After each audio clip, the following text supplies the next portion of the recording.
be back. And Tammy's in Boston, or near Boston, right? Yeah, just outside of Boston in Newton. And I am in Brooklyn, New York, and we are both quarantined and safe away. Where are you watching from? Let us know in the comments. We're on LinkedIn Live, we're on Facebook, and we are on YouTube. I'd love to hear from you. Where are you from? Also, if anything we say resonates, let us know. And also, if you have any questions, we'll be answering questions from the chat live. Yesterday we had Susan on, who you and I both know. Yeah. Susan Peppercorn, and we got some really great questions about careers. And somebody was watching from South Wales, which was awesome. So, I'd love to know who's watching. I'd love to know where you are. Today we're going to be talking about what you're doing in your business, and we're also going to be talking about some really cool things that are coming up with you. You're coming out with a book soon. So, awesome. We have Sankofa, and I hope I'm pronouncing that correctly, in New York City. Who else is watching? I'd love to hear. So, Tammy, how do you take your coffee? I know you're drinking. Very dark, very strong, with a good amount of skim milk. Nice. That's awesome. And this is my entrepreneur fuel. I'm drinking my usual lavender latte. I swear, we before the pandemic, we would go to this place called Coffee RX almost every day to do some work, and I'm pretty sure we kept them partially in business because we spent a lot of money there. So they just recently started delivering. So now we order our coffee. Nice. Couple times a week. So I'm sure they appreciate it. Yeah. So it's my lavender oat milk goodness. So thank you so much for being here. Absolutely. Thank you. And thank you for the coffee theme, because I love showing off my lovely mug that I bought at Scargo Pottery. And this is my second mug from them because the first one broke. Oh, wow. It's just my favorite mug to drink coffee from. So, and I love coffee. I drink coffee all day long. It's coffee and water, coffee and water. Right. So, yeah. And it's a beautiful mug. I love it. I do. It's amazing how much you can love a thing, but I do. Yeah. It's funny. I have one from this place near me called Cafe. So spelled like cafe, the word cafe, and then cafe as in the Italian word for coffee. And I have this huge, it's almost like a soup bowl with a handle on it, purple mug. And I just love it, for tea, or especially in the winter, it's really fantastic. Sankofa is drinking a Ugandan Ethiopian blend. Oh, so yum. That's a great, yes. Yeah, that sounds amazing. So anybody else listening, how do you take your coffee? Or if you don't drink coffee, what do you drink in the morning? And I love talking about coffee. So I do too. So that's sort of where we are right now. Awesome. So tell everybody where you are, what you're up to, and where you are on your journey right now. Yeah. So, certainly things have changed in the last few months, of course, but I've always worked from home in the last 20 years as a executive and career coach. So I've been self-employed for about 20 years, and I love talking to people about what they do for work, whether they are happy at it or not happy at it. Of course, those people who are not happy usually hire me so they can figure out either what they want to do next. And more recently, in the last couple of years, I started my own podcast, Work from the Inside Out. Of course, Marie, you graciously were a guest on the podcast and shared your career story. So we talk a lot about career transitions on the podcast. And then a lot of themes started to emerge from the podcast, some common themes about the ways in which people make those choices and decisions. And so I decided that it would be a good idea to put those stories and those themes into a book. So this past January, before the pandemic, I decided to write a book. I actually decided last year that I would start in January. Right. So in January, I hired a writing coach through the Roundtable companies. And I've been working with my coach ever since. And I'm about maybe a little over halfway, 60% through writing the first draft of the book. And the book is really organized by a variety of themes around career transitions and the kinds of sort of dispelling the myths that get in the way of people who maybe stop themselves or hold themselves back and finding their best path forward for finding more meaning and fulfillment in their careers. And then I'm dotting each of those themes with different people's stories from the podcast, from my coaching practice, and also including a few people that I just have known in my life whose paths have inspired me. So some of the themes include things like, you're never too old to make a change, or, careers are not formed in a straight line. So those are some of the themes the chapters are based on. And I'm really enjoying the process of writing. I'm discovering myself as a writer, a whole nother thing I never imagined. And it's, being here during the pandemic, the coaching practice has been a little bit slower. So it's given me the time to really hunker down and spend more time writing. It's been great. That's fantastic. Yeah. I love that. And I love that you're writing about career transitions, because you're right. It's never a straight line, right? Right. You know that. Yeah. I mean, I'm like the poster child for it not being a straight line. Right? Yeah, but it's exciting and interesting. Yeah. You have a great story. Thank you. I appreciate that. Yeah, I mean, it's a fun story to tell, for sure. And it's fun to kind of watch people's faces when they're like, "Hey, you did what? Wait a minute. Maybe I could do that too." Right. Carnegie Hall. Yeah. Wait a minute. What are you doing then? Yeah. Why aren't you still? You know what I mean? Like, and and I love hearing people's career stories. And sort of what I love about what your book is going to be about is dispelling these myths, right? Yes. Because I've heard it a million times. Oh yeah, I could never do that. Right. And it really limits people. It limits them from, something that they could be really happy about Right. and really fulfilled doing. So what are some of the myths that you see coming up? So, the never, a lot of people will say, it's too late for me. Yeah. I can't make a change now, or, I have too many responsibilities. I've got to put kids through college. I've got a mortgage to pay. And don't get me wrong, I'm very careful to not step on the territory of, you mean you have expenses and responsibilities and some of the more, right. Pragmatic parts of life. I'm not talking about that. I'm not suggesting that you throw all caution to the wind and not take care of those things to pursue, your dreams or something more fulfilling.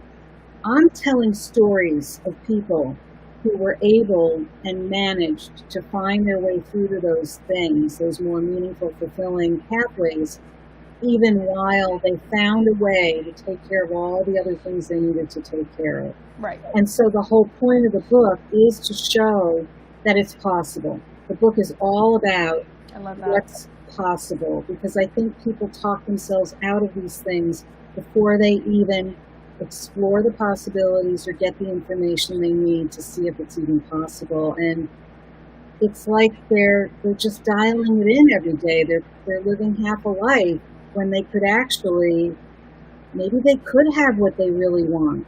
Yeah. And it just makes me so sad when I see people who have the potential or the opportunity to maybe get these things for themselves, and they don't even go for it because they've told themselves it's not possible.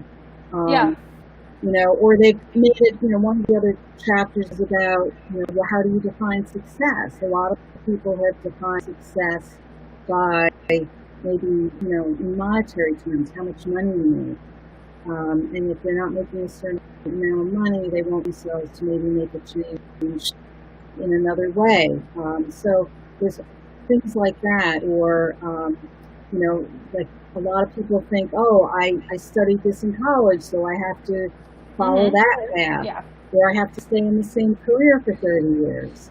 And so people just get sort of trapped or stuck in a path, and they don't want to deviate from it because that's all they know. That's what they've been taught.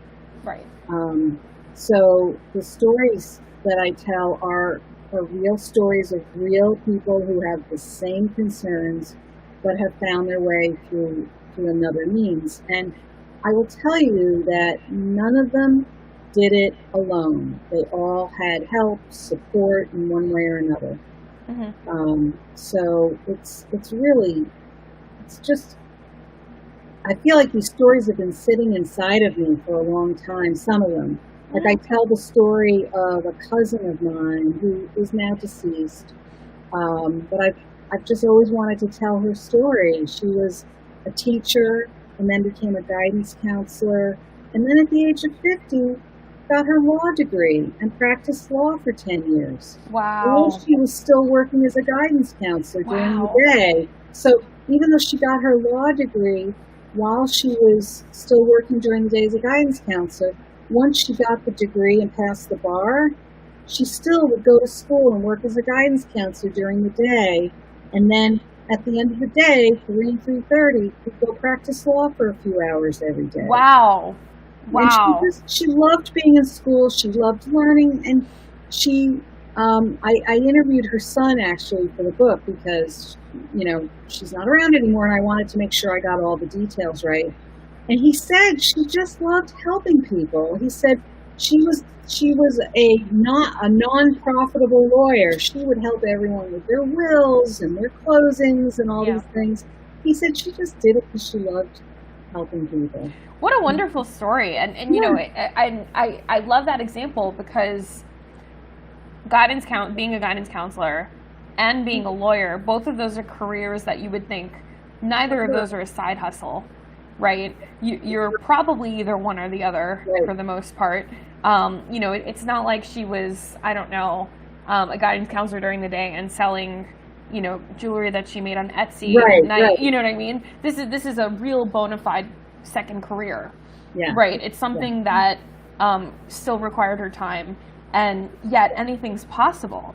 Yeah. Because at 3:30, she goes and she helps people with their closing. She goes and, helps people with their estate and everything like that. And you're talking like this major work that really, probably made her more fulfilled than most of us. Yeah. She also, and here's what's really interesting about her. So if she was still alive today, she would be about 90 or her early 90s. Her mother had gone to law school. Yeah. So you can imagine her mother was way ahead of her time. Yeah, yeah. So, and her mother and both her parents went to law school, and they met in law school, and they got married, and her mother never practiced, but was a qualified lawyer. Yeah. And I mean, her mother was, of a whole nother generation when women didn't go to law school then. Yeah. Yeah. Wow. So there was a real tradition, I think, of being educated and learning and being excited about learning. And, on top of that, she also was involved in committees and community activities. And I mean, I don't know how she did it all, but she was just a wonderful human being. And that's really fun to write about her. What an amazing story. Yeah. And I got tons of those in the book. Yeah. So.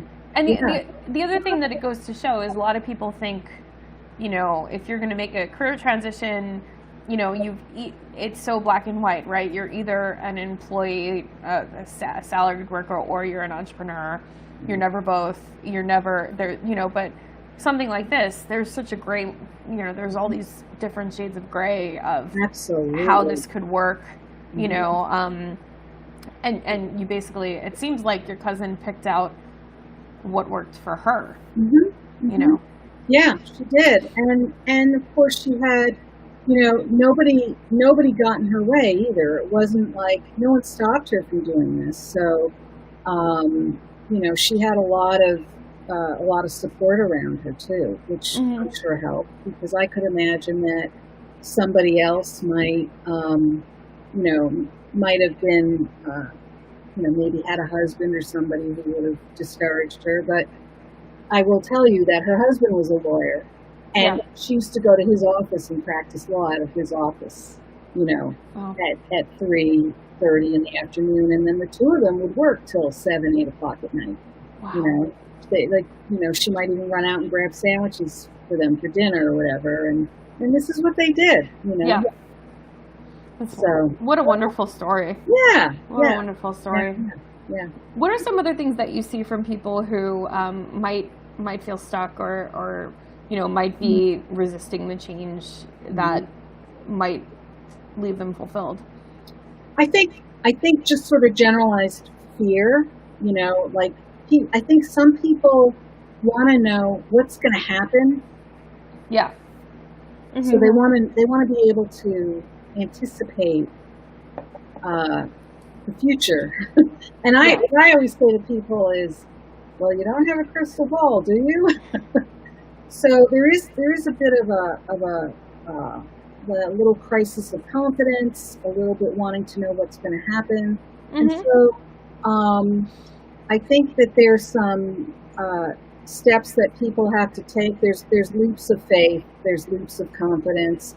A lot of the stories that I tell have to do with people really having a little bit of blind faith.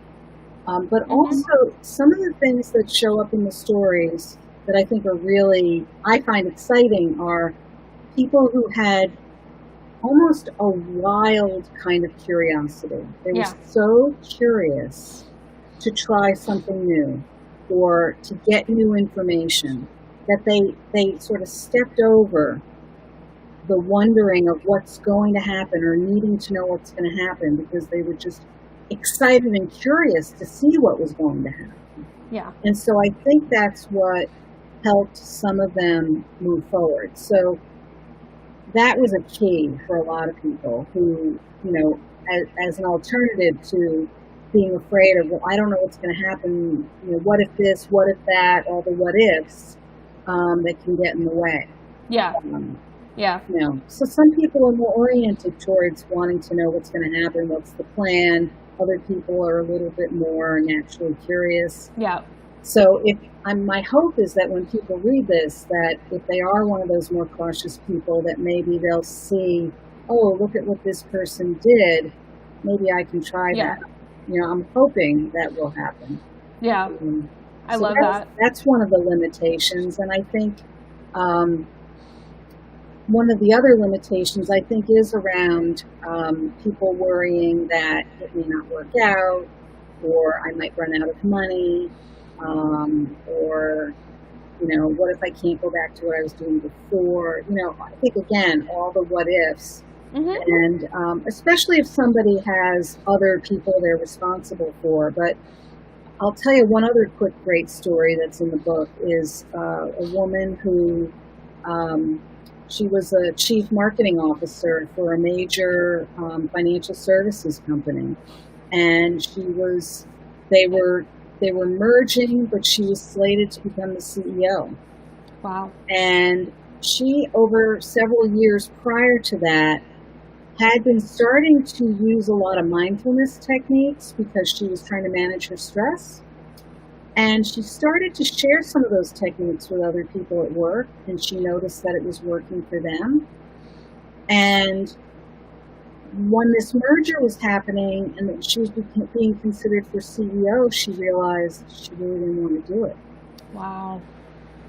And she had gone and gotten training in this energy medicine approach called Eden Energy Medicine. She had some other training as well. So she's been doing all of this in addition to her regular job. And she decided to go full-time on her own to practice Eden Energy Medicine. Now, there's another caveat here. Her husband's a musician. So you know what that means, Marie. she was the chief breadwinner of the family. Yeah. Mm-hmm. She has a daughter, so there's 3 of them in the family. She will continue to work for a while, saved up the money, so she's and this is somebody who is not a risk taker. She must have saved up a ton of money. Sure. She saved up a ton of money, planned this out, wrote a business plan, built out part of her house. She lives around here. I know her pretty well. I saw the build out. It's a nice build out. Beautiful build out. Started the practice. Now she has a background in marketing, so she knew how to market. Yeah. Herself. She has an incredible, now that was maybe 5-6 years ago. She has an incredibly robust practice now. And she's supporting her family. Yeah. And she does Reiki, she does the emotional freedom technique, the tap-in technique. Mm-hmm. And she is helping so many people. Wow. She goes into corporations and teaches people how to do certain techniques so that they can show up and have a greater impact on their communication and their presence at work. So she's doing amazing things. Yeah, sounds like it. You know, how many people would think they could go from the C-suite to working out of their houses and doing alternative practices and supporting a family in a very nice suburb of Boston at that. Yeah. And, you know, it's funny because I was talking to somebody the other day and they, you know, left a really nice corporate job, you know, really, really well-paid corporate job. And they're now an entrepreneur and, you know, supporting a family and everything. And I said to them, I was like, listen, I didn't have much to lose. You know, because I went from being a jazz musician, and nobody in jazz makes a lot of money, right? So, you know, to being an entrepreneur. So, like, for me, it was like, well, if this fails, I'll just go back to playing music, you know, or I'll find something else or something, you know. But you're talking about people who had, you know, families, mortgages, college funds, you know. You're talking about a woman who was the primary breadwinner for her family, and yet she managed to make that transition really quite beautifully. Yeah. And you know, I gotta say, like, turning down a CEO position, she was turning down a lot of you know, what I would say so-called security, you know, or the illusion of security, and you know, the guarantee of a salary. So. Wow. Yeah. Yeah. I mean, yeah, it's pretty incredible. And, you know, she's happy as can be. Yeah. You know? Yeah. And she had an agreement with her husband. You know, a lot of people, I mean, they had an agreement about who the breadwinner was. And each had their own skill set, and that was the way it was going to be. Right. So, you know, if I hear people say it's not possible, I would say only in your eyes. Yeah. You know? Yeah. I mean, yes, there's always exceptions, right? There are circumstances that happen in people's lives where they may need to have a backup plan. Everyone should have a plan. Yeah. B. And I even say these days, everyone should have a plan C.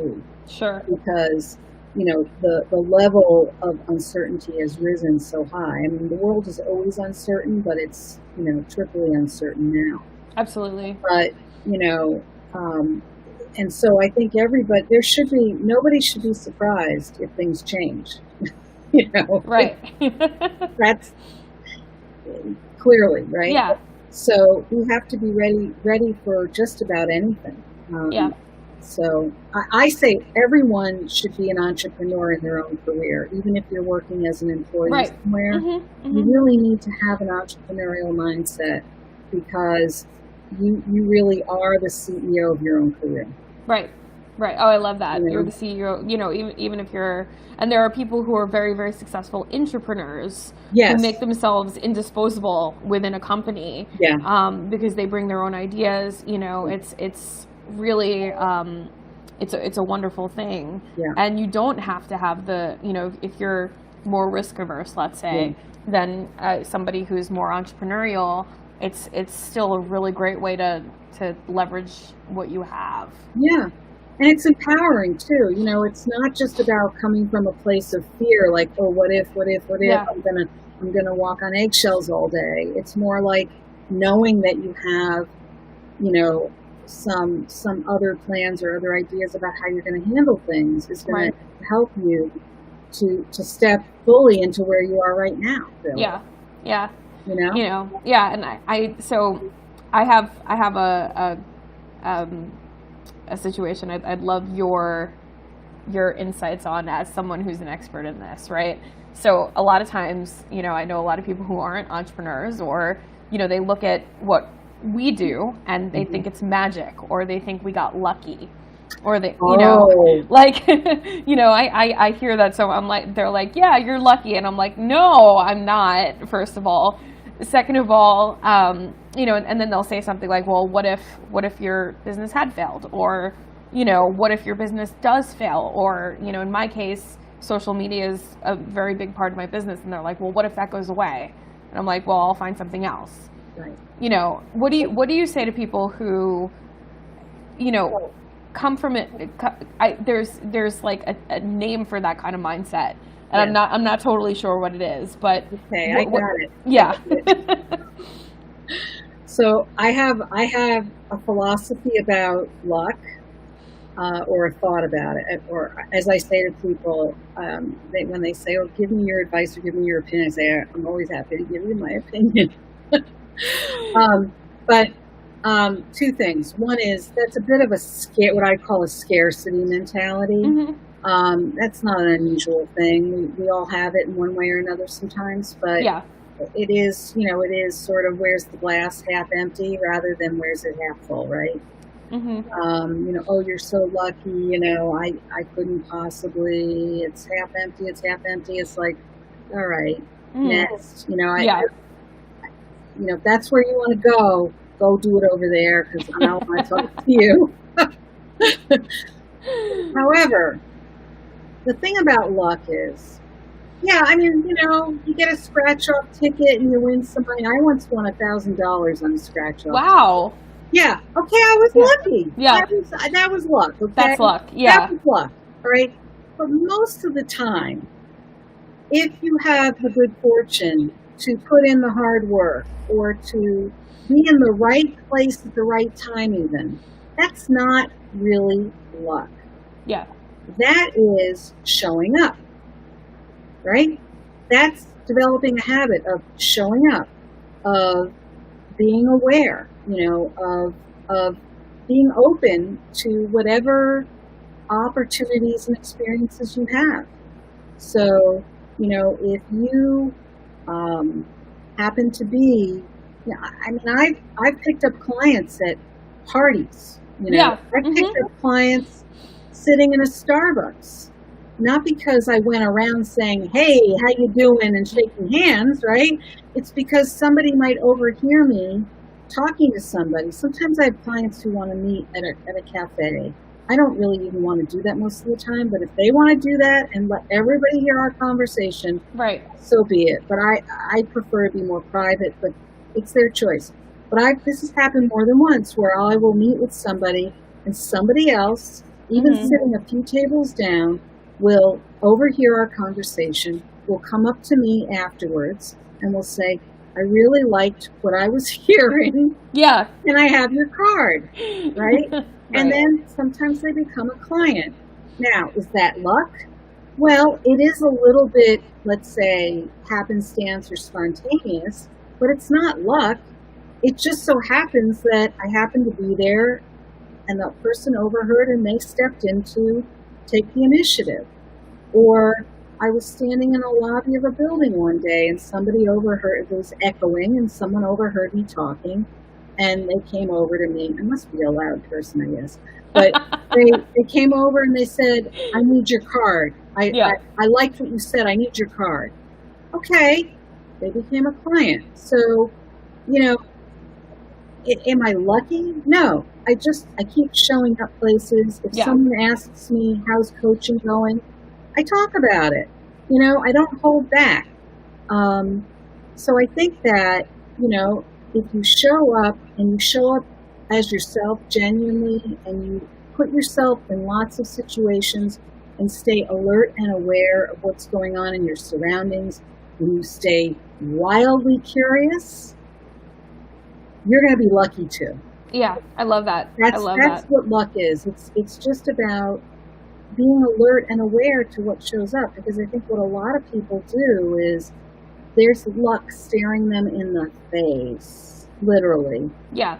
And they don't always see it. Yeah. I see it in my clients all the time, where they'll say, oh, I met this really interesting person the other day and they were talking about this. And then I'll say, oh, well, did you link in with them? Or did you ask them for their card? Or did you ask them if they'd be willing to continue the conversation?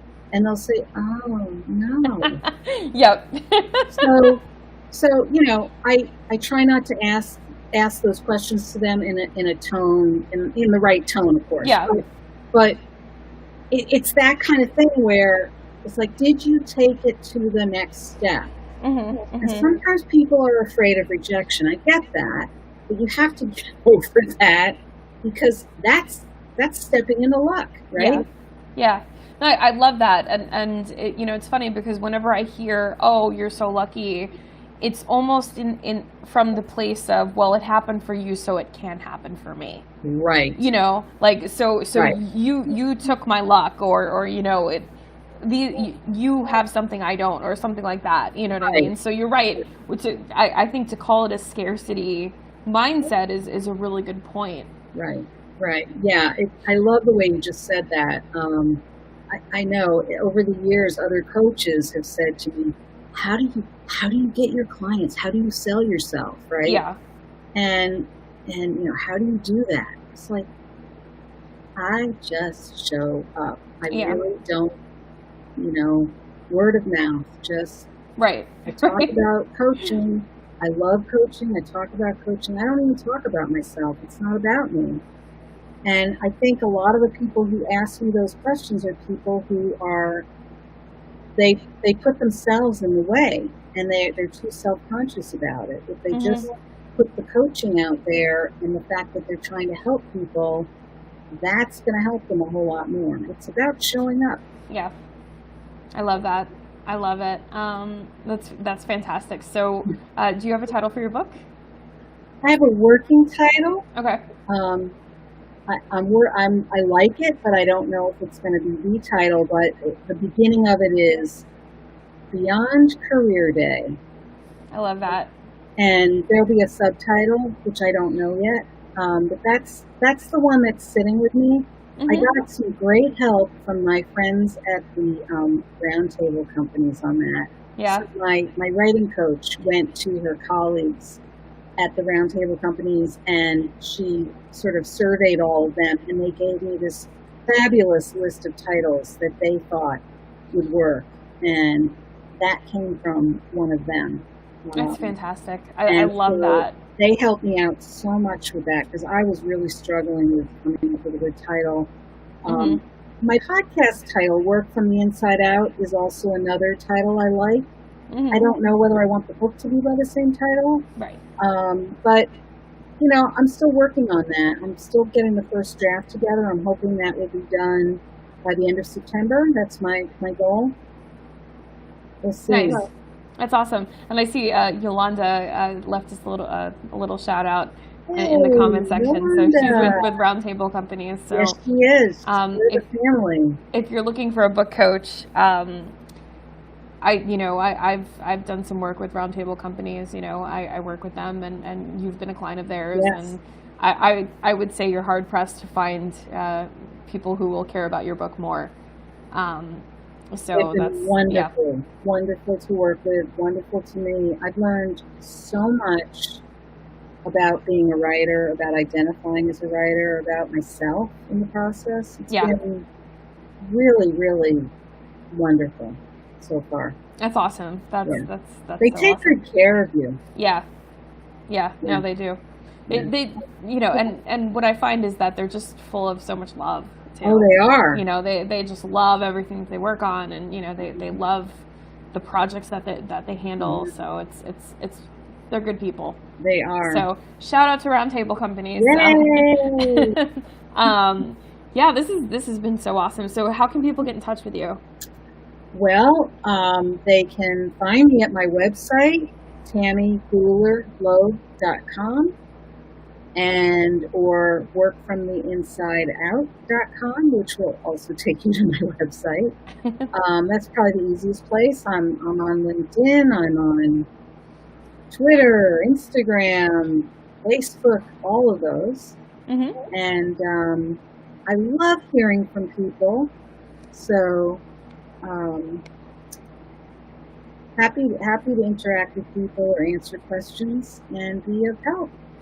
Sounds great. Well, thank you so much for joining me today, and I cannot wait to read your book. Oh, thank you so much. I'm so excited to get it out there. Yay! We'll talk to you soon.